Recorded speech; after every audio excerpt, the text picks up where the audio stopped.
Today, I am so excited to welcome Dr. Jeremy Schmoe back to the Hope Survives podcast. You've been on here a couple times in season 1, and I'm so glad to have you back. Thanks for coming.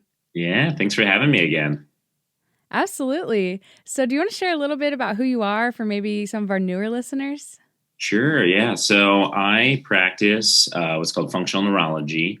I'm a chiropractor, and functional neurology is really, it's a subspecialty that really digs deep into your nervous system, and it looks at, what circuits, what networks of your neurological system aren't functioning and integrating appropriately. We do very specific exams with advanced diagnostics, and then we figure out, specifically what we think your brain needs to make improvements with your recovery. So we might decide that, doing an exercise on one side of your body would be more beneficial than doing it on just both sides of the body.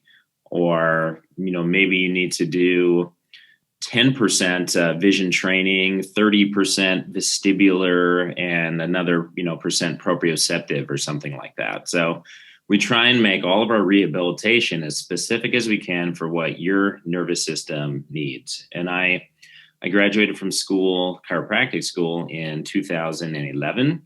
And then I started my practice just a couple weeks later, and been going at it ever since. And we're in Minnetonka, Minnesota. We have people from all over Minnesota that come and work with us, all over the Midwest, and, people fly in and, come here for our intensive program. So I love what I do. I love educating people on functional neurology, and not only that, but just overall how to keep your brain healthy. And I'm super interested in everything brain health. So all of the other techniques out there, EMDR, acupuncture, different types of physical therapy techniques. I'm interested in all of the techniques and how those affect people's brains. So I'm constantly reading about all of these different things all the time, and pulling ideas from other fields and integrating it into my program.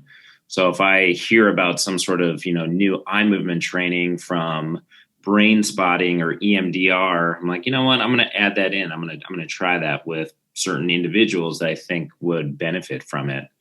So that's what's cool about our program, is that we're constantly evolving, and we're educating ourselves. We're always doing continuing ed, and then we're just pulling things and then looking at all of the new research in clinical neuroscience, and then trying to add things in to help people. So, people come here, they do our week program, and then local people will, do the week, but then also continue working with us as well. But what I think we're really good at is designing your at-home program. So the specific exercises that you need to do at home to get your progress to continue. And then most importantly, what if things start to kind of, flatline? What are some things that we can do to, maybe juice it up, switch things? So that's, kind of what we're talking about today, is how to keep your recovery going, and then what to do if, you have a setback. What are some strategies? What are some things that you can do to kind of pull yourself out of it? So I think it's going to be really good. That's great. Thanks so much, Dr. Schmoe. Yeah. And for those listeners who might know this, Dr. Schmoe is my doctor. So I have gone to see him, and he has helped me so much. His clinic, I couldn't say anything. What's the phrase? All I can say is wonderful things. I couldn't say anything more wonderful about it. It's just been amazing. And I'll just give an example from this past year. Last September, I went out for a short 2-day, I think, and we did my eyes. And you might have seen my YouTube video. If any of you are subscribed to the Hope After Head Injury YouTube channel, I posted about the VNG goggles, where my vision and my vestibular system was really affecting me really a lot.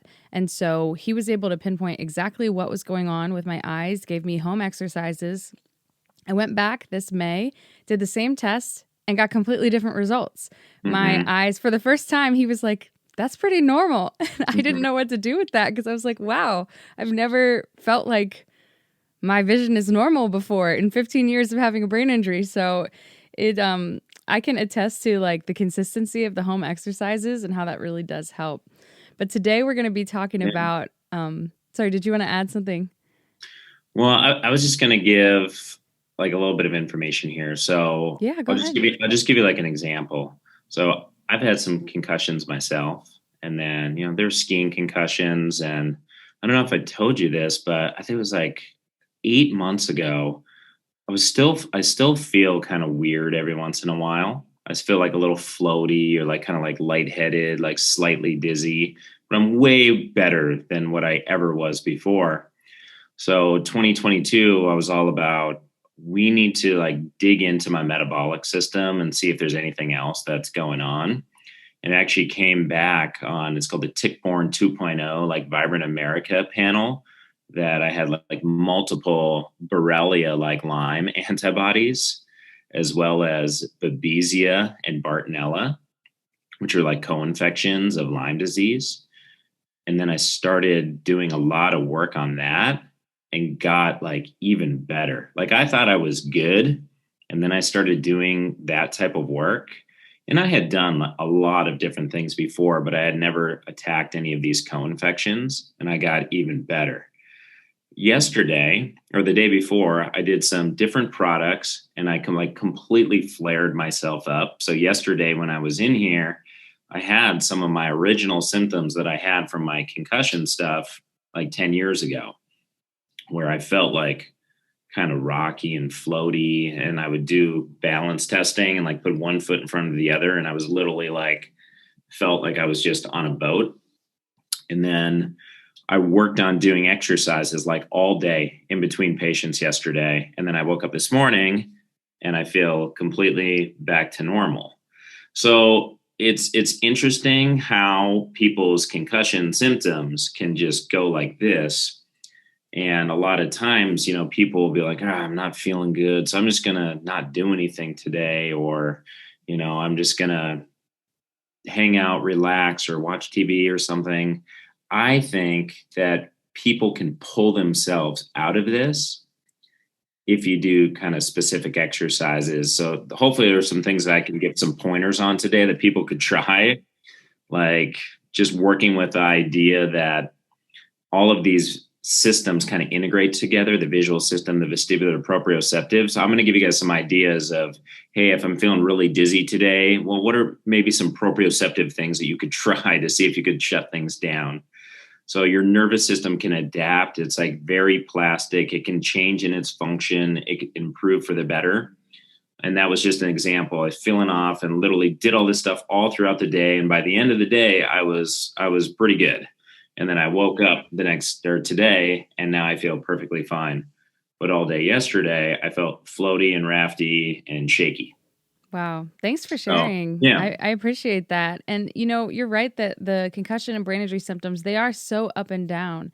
And Mm-hmm. other things can flare up our symptoms because your brain is connected to everything. I had COVID. That was actually why I went to see you again this May, because I had COVID in the beginning of this year, and it really messed up my autonomic system. And so I felt like it felt like I got another brain injury. Right. Mm-hmm. And so, today, so let's go ahead and kind of move forward into the topic. Yeah. I really wanted to talk about how to keep your recovery going. It is so easy to feel like you lose progress, like you're having setbacks, especially if you're having hard days, you're having a lot of hard days in a row. And so I really wanted to talk about how we can get out of maybe ruts of when we're feeling like we're having a symptom flare up, and these cycles of like, I'll be doing really well and then I dip and then I'm bad for 3 weeks. And then I have one good week and then I'm bad for 3 weeks. And, Mm-hmm. like I've lived that. And I think a lot of our listeners can probably relate to that as well. So I wanted to ask you about, I like that you mentioned that you can give some certain pointers for specific types of symptoms. And I think it's a balance, like some days you will need a rest, some days you might need to do Mm-hmm. things. So it's also learning to listen to your signals of your body and your brain and find the right Yeah. balance for Yeah. yourself. I think it's important to come up with like a couple, I just call them biomarkers for yourself on number one, like how is your autonomic nervous system doing? So some easy things that you could check with yourself is like, are your hands really cold? Like, are your feet feeling really cold? Um, is your heart rate seem to be elevated? So if you get like a pulse oximeter at home, you can look at your oxygen, you can look at your resting heart rate. So checking those things with yourself is a good idea. So say if your heart rate resting was 70 and then you stood up on a day where you weren't feeling good and then it went up to like 120, that means that your system is very dysautonomic on that day. So you probably don't want to just do tons of cardiovascular exercises and really, really push yourself. So in one person, that might be the right thing to do for their concussion. Another person, that could be the wrong thing to do in terms of like really pushing cardiovascular. So what I like to do is if people are feeling really dysautonomic, cold hands, cold feet, their gut feels off, heart rate is at, say 70, for example, it's really spiking, is to start doing some vagus nerve activation techniques right away. So something that you could do is just gargle. So basically gargling water, activating your soft palate. Soft palate's innervated by your vagus nerve. Vagus nerve kind of calms your nervous system. I've had many times where people are like, man, I just feel so off today. We get them start gargling and doing breathing exercises. Next thing you know, their heart rate stabilizes, their hands feel better, and then they're feeling like they got more oxygenation and more perfusion up to their head. So that would just be like one example. Does that kind of help? So like that's one I think that's strategy great. that somebody could use. Yeah, especially because it's so hard to make generalizations with brain injury. So I think it's really good that you're kind of saying, if you have this is something you can do. I know for me, dysautonomia has been a huge thing, and you helped me through that like a lot. But I would always feel better after I sang. And I didn't know that it's because singing activates the vagus nerve. Like, I mean, some of it probably is the power of music, but I think some of it was the fact that when I would sit down with my guitar, my piano, and I would sing, like singing vibrates and physically activates the vagus nerve. And so if we have any singers listening, or if you enjoy singing along, like in addition to gargling or other things you can do, like singing, I mean, it can make your brain symptoms go away. If there are those types of symptoms. Yeah. So like, that's definitely a good idea. So look into your autonomic system. Another thing that you can do if you're just like not feeling good is actually just kind of like go in and palpate around your stomach. And if you're pressing your stomach and your stomach like physically hurts when you're pressing in, then there's probably some GI inflammation that could be going on. So like I always like to go, all right, how's your autonomic system doing? And then number two, is your gut just really flared? Everybody knows now that when you injure your brain, it does lead to GI dysfunction. So one of the things that you could do is maybe do like an ice pack, like over on your ileocecal valve that might be inflamed from small intestinal bacterial overgrowth. So can you explain where that is? Yeah, it's in like the lower right quadrant. So you just go online, Google it. It's in the lower right quadrant. And then you can palpate in there. And then with a lot of people, when they're not feeling good, you will feel it be like really tight, inflamed. So you know that there's something going on with your gut, probably on those days where you're just not feeling good. So some of the things that you could do would be, well, you're going to eat really clean that day. Like you're going to get really hydrated. You're going to eat super clean, anti-inflammatory type foods, blueberries. It's hard to say because everybody has their own diet and everybody has their own kind of food restrictions. So I'm not going to dive deep into that, but I like to use a product called RepairVite SE from Apex. Go on a really good probiotic. Do some abdominal massage, do some icing on the ileocecal valve. Like that can help a lot. I even have people take some electric stim and just like put it on the stomach, and that can help a lot too. So you can stimulate the vagus nerve, in the neck, gargling, but you can also stimulate it in the stomach as well. And then that feedback goes back into the brain. So number one, for me, it's always, how's your autonomic nervous system doing? Is your gut really inflamed on that day? Because when your gut gets inflamed, then it leads to a whole host of weird, bizarre neurological symptoms. People feel really foggy, people feel lightheaded, people feel anxious, people feel jittery. So, your gut could be off, your nervous system could be in a state of autonomic dysregulation. So if you have that, do you think it's a good idea to really like pump your cardiovascular training on that day, or really go like work out hard? You could try it, but if you flare and you get worse, then those are the days where you have to like calm it down and do some of these other techniques to kind of get your nervous system and your autonomic system under control. Yeah. That's so good, because so many times, like, doctors or people will say, you should exercise every day, you should walk, you should do this. But, if you're having exercise intolerance, which we did have an episode on that, if you want to go back and listen earlier in this season, we did a whole episode on exercise intolerance with Dr. Mark Heisig. But when it comes to, what Dr. Schmoe is saying is you have to figure out kind of what and why you're feeling the way you're feeling. And so some days, though, can you give an example of a time when exercising might actually help you to improve your symptoms? Maybe if it's not an autonomic flare? Yeah. So if you're just in kind of like a state of deconditioning, you're not having like the huge heart rate, changes. A lot of times, like cardiovascular training and getting better perfusion to your head and blood flow is going to help a lot. All right. You don't want to push it past the limit, though, of really causing a lot of other symptoms. So you can do cardiovascular training, go on a treadmill and things like that, if your vestibular system is doing good.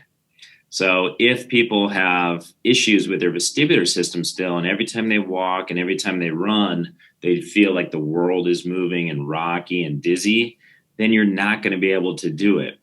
But if you got your autonomic nervous system doing a little bit better, your eyes are better, your vestibular system is doing good, then it's time to go in there and exercise.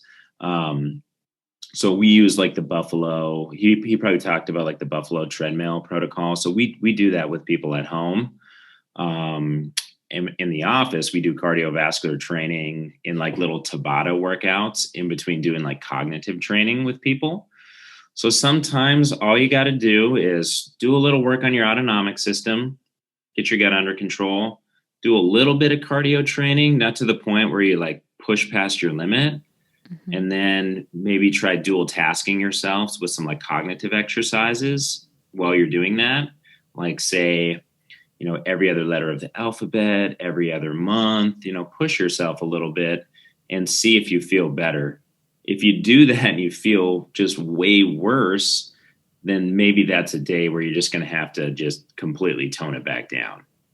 So if you're doing activation techniques, you're working out, you're doing cardiovascular, you're doing some vestibular and some cognitive training, and you completely crash and your heart rate goes really high and you get, super, super dizzy, and you start looking purple and your hands turn purple and your feet turn purple. That might be a day where you're like, you know what, I'm just going to throw this one in the bag and I'm just going to chill today and then let my system recover. Does that help? Yeah, it does. And I think doing, I didn't used to know the difference between like a low intensity workout versus moderate to high intensity workout. I didn't really know how they affected your brain differently. And so once I gave myself permission to, hey, it's okay if I just do 15 minutes of slower walking or just something, Yeah. And I would find so much more comfortable on an elliptical than I would be on a treadmill. And a lot of that, I think you explained this to me, has to do with the dysautonomia, because the placement of my head and my vestibular system. Like on an elliptical, I actually felt better and more stable because my head wasn't being bounced up and down. Yeah, I mean, it was more going up, something like this compared to, like that force hitting into your body. And then your head, having to like tolerate that force. So sometimes those little changes make all the difference. So if you are going to try cardiovascular training, it's a good thing to know kind of how your vestibular system is doing that day. So one of the things that we can kind of go into next, we talked about some dysautonomia, is go into vestibular. I like to have people just close their eyes and see how they feel. So your eyes are closed, you're just sitting there. If you feel like super rocky, rolly, and then if you feel, on your eyeballs themselves, like press into your eyelids, if you feel your eyes actually like drifting and jerking and moving around, you probably don't want to go push it really hard with doing a big hard run. Or sometimes the elliptical in those situations can make you feel off. You might want to just do a stationary bike, or maybe even try rowing. Sometimes that can be beneficial. You can also just get cardiovascular activation just from doing simple things like position holding. Just hold a squat for 30 seconds, hold a lunge for 30 seconds, and kind of do these isometric position holding exercises, and you will get your heart rate up and get some blood flow and get some things moving without actually moving your head all over the place. So that's a good way to get some feedback from your muscles, get some cardiovascular activation without really pushing your vestibular system that much. So a lot of people with vestibular issues just get really deconditioned because they can't run, they can't move, they can't turn. So cardiovascular training is something that can be really helpful to help heal your brain, but you have to adapt it. That's so good. Lunge holds, squat holds, push-up holds, isometric training, things like that could be helpful.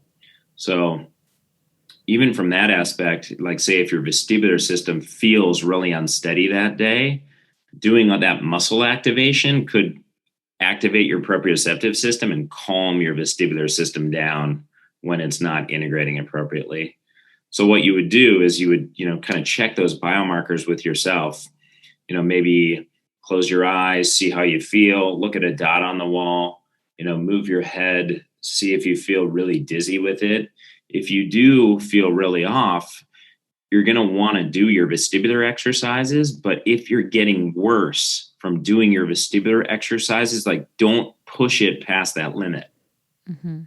You would then go and try and do maybe some cardiovascular training or some isometrics or some body feedback exercises, and then recheck your vestibular, try doing your exercises. If your exercises feel better, maybe you can push it a little bit more.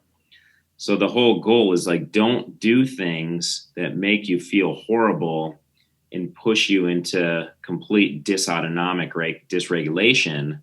Does that make sense? Yeah. No, I so think like that's great. That's how you have to think. You have to think, okay, how's my autonomics today? How's my vestibular system today? Okay. And then the next thing that you could do is go, all right, how do my eye movements feel today? And you could just do some general, do like a pencil push-up, see how your convergence and divergence feels. Maybe do some pursuits, check your own saccades, see how they feel. And if they feel really off, you're going to want to work on those with the exercises that, your athletic trainer, your PT, your chiropractor, your neurologist, your vision therapist, there's so many different people that people are working with. You're going to do the exercises that they gave you for your eye training. But if you go into instant, oh, my heart rate's going, I feel ice cold, now I feel horrible and dizzy, then you could say, well, maybe I'm going to try doing a little vestibular training first, and then go back and recheck my eye movements. Oh, my eyes feel way better. Well, maybe I don't want to push it too hard with all my eye training today because my system's a little unstable. Yeah. So it's trying to find that like delicate balance, which is it's kind of an art form and it's learned by the patient. But once they work with us for a week, we kind of teach them all of that stuff during the week.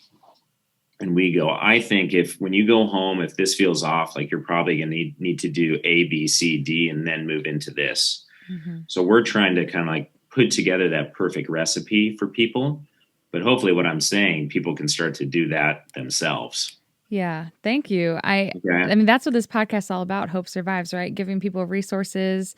There will probably be some people who listen to it that say, "Hey, I want to go visit his clinic and get help." Hmm. There might be some people that aren't able to. And so, Hmm. figuring out what to do where you are. What I'm hearing is, that saying, do what you can with what you have where you Yeah. are.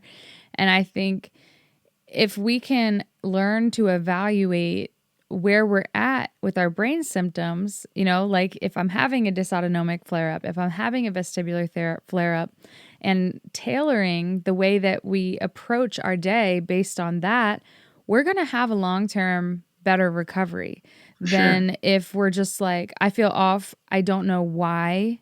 I'm exhausted, and then we just stay sedentary, because that's honestly, I've been there, Yeah. because I just would feel so bad when I would try and do anything that I felt like, what's the point, And then I would go to the opposite extreme, be like, I just have to try. So then I would just try to exercise, but I might be doing the wrong thing for my Hmm. brain without knowing it. And then I'd be like, exercise makes me feel worse, so I'm not going to Yep. be able to do that. So what else can I do? And you kind of just end up in this downward spiral, and then you just get depressed. And so what I hope that these tips that Dr. Schmoe is sharing is, there is something you can do on those off days, on those off times when you feel like you're having setbacks or flare ups, tackle it a little bit at a time. He talked about evaluating the vestibular, dysautonomic, but also the gut, right? Activating the vagus nerve. That is something that anybody can do, activating your Hmm. vagus nerve, which connects between your brain and your gut.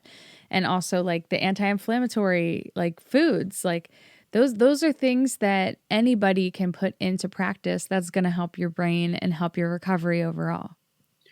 Yeah. And then, so, we did dysautonomia, we did, GI, we did vestibular, we talked about eyes, everything that kind of integrates those systems together. Like a lot of that stuff comes from your cerebellum. So it is important every day to check your cerebellum and see how it's doing.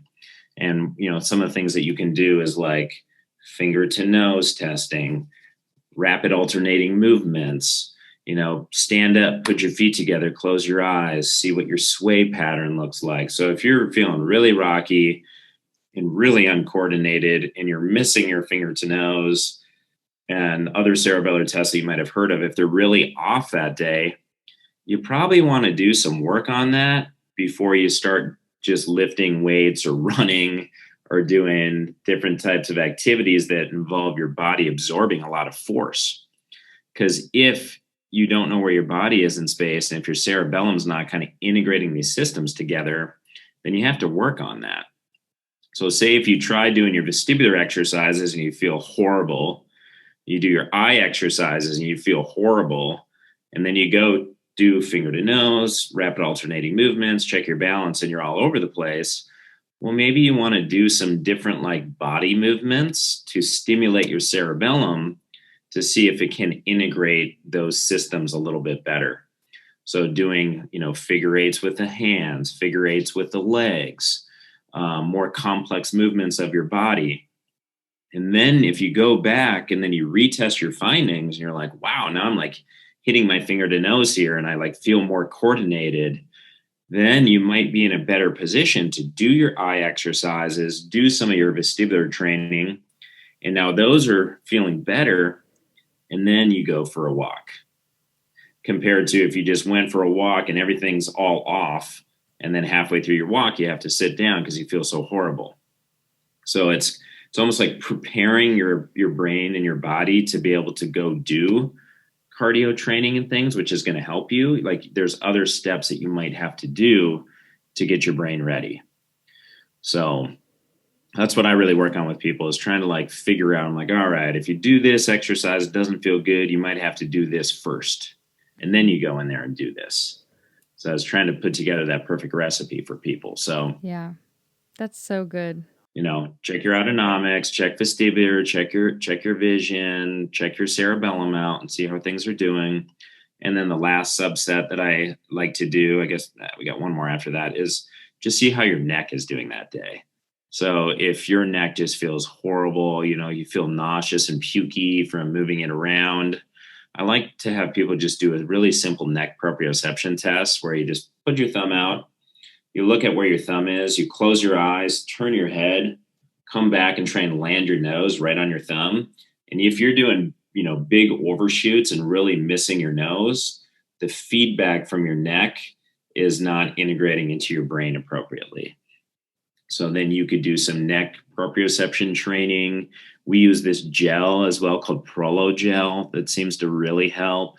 All it does is change the pH in and around nerves. So we have people apply the gel into specific nerves, into the neck, into the forehead, jaw, to try and calm some pain down. So if you're trying to do vision training and vestibular and run, but your neck just feels like horrific, maybe you need to do a little bit of work to, calm the pain down with your neck, get some better feedback from your brain, and then go and try and do your exercises. So that's another pointer. And then the last one would be just see how you're doing with dual tasking. So I like to have people walk and see how your gait feels. If you're not able to ambulate, if you're not able to walk, you could try just doing the cerebellar tests, if you can do that, and then say every other letter of the alphabet as you do it. And if you do that and you get way worse, then most likely you need to do some cognitive activities to help out. So with doing your cerebellar exercises, you could start doing things like saying A, C, E, G, January, March. You try and dual task your frontal lobe, work your cognitive system while you're doing some of these exercises. So those are like 6 different things that people could try to get their system more stable. And if nothing's working, nothing's integrating on that day, things just keep getting worse, there's probably some sort of inflammatory response that's going on. And those might be the days where it's just you're not able to do your exercises. And that's okay. All right. There are some days where you just might not be able to do what you need to do with your exercises. And if you did do them, you might even make yourself worse. So that's, you got to figure out when you're making yourself worse and when to kind of, tone it back. Yeah. When to push. Yeah, that's good because I think as brain injury survivors, we kind of are not always the best at listening to our own brain and body signals because we're so used to pushing through and ignoring pain. And it has taken me a long time to learn how to recognize when my brain is flared up because sometimes I won't even recognize it until I'm already crashed. Like, yeah. I don't recognize it on the front end. I recognize it on the back end, and it's too late. And so I appreciate your pointers and the specific things we can do to test those things for ourselves, because if we're able to recognize on the front end that, oh, my autonomic is off today, I know not to push that. Or, and so I think it's a matter of it a little bit trial and error. You have to learn to listen to the signals of your brain and your body and learn to listen to those tells. And that's an art of its own. That takes time to get to know yourself. I have this fitness watch that tracks my heart rate, and that has been an extremely useful tool to help me to know when my autonomic system's flared up, because I will go from seated at my computer and I'll get up to just walk to the bathroom. Then I will I feel really out of it.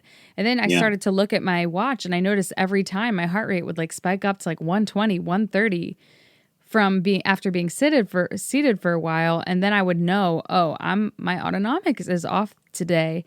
I need to do some things to support my autonomic system. But for me, having, like you mentioned, somebody getting maybe a pulse oximeter. Pulse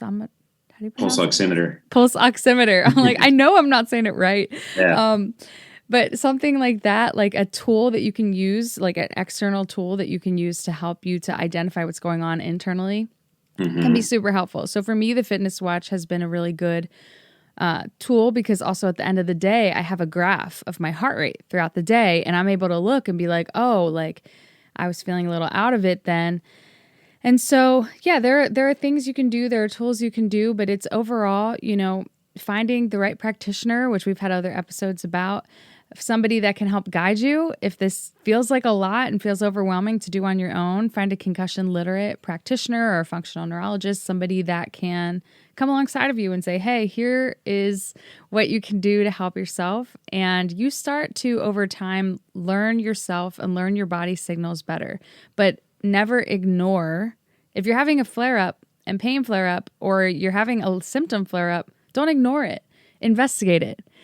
Why is this happening? Let's think about it.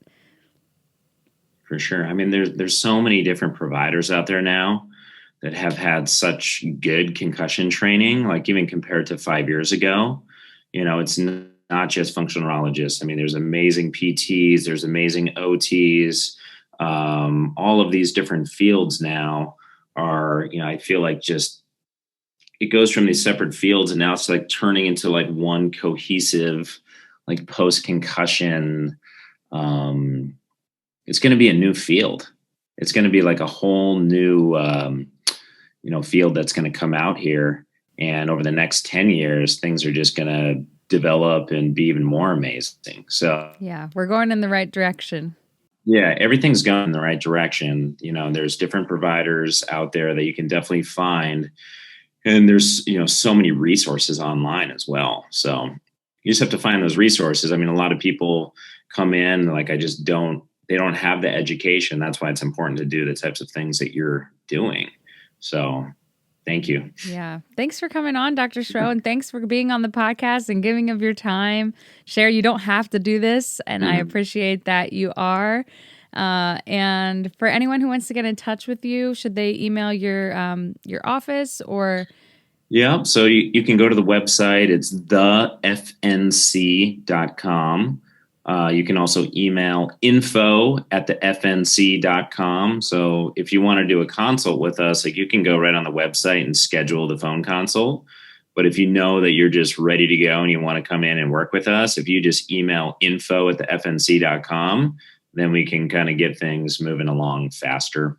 And then on our website has a lot of articles, a lot of educational stuff ranging from, vestibular, visual vertigo, dysautonomia to, diet stuff, gut information, vagus nerve stuff, hormones, neurotransmitter function. So there's like a wide variety of different topics on the website that you can go and read about.